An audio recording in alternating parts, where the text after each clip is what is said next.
ताई, आज काय बेते? आज आहे ना मटण खिम्याची भजी बनवणार आहे आणि भजीपासून रस्सा बनवणार आहे. त्याच्यामध्ये फुटाण्याची डाळ आहे. ही फुटाण्याची डाळ घालायची. नंतर कांदा लसूण मसाला 2 चमचे, हळद पावडर अर्धा चमचा, मिरची पावडर 1 चमचा, धना पावडर अर्धा चमचा आणि मीठ पण आहे ना 1 चमचा बस. आणि नंतर मग हे सगळं वाटून ह्याचा रस्सा बनवायचा. खोबरं, आलं, लसूण, कोथिंबीर आणि नंतर फोडणीला कांदा, टमाटा आणि हे सगळे मसाले घालायचे. नंतर तुम्हाला दाखवते. अशा प्रकारे हा गोळा केला बघा, सगळं मिक्स करून खिम्याची भजी बनवण्यासाठी.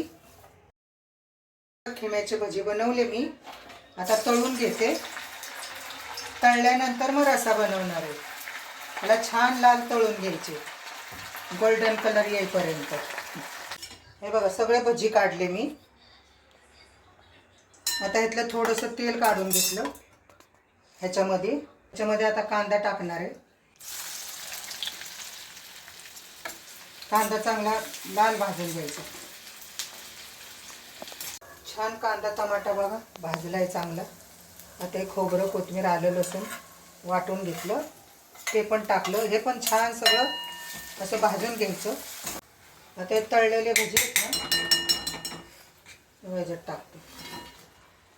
त्याला छान उलटं पालटं करून घ्यायचं. हे बघा आता गरम पाणी ओतते. गार पाणी ओतलं की ते आटरून जाईल. मग गरम पाणी टाकलं.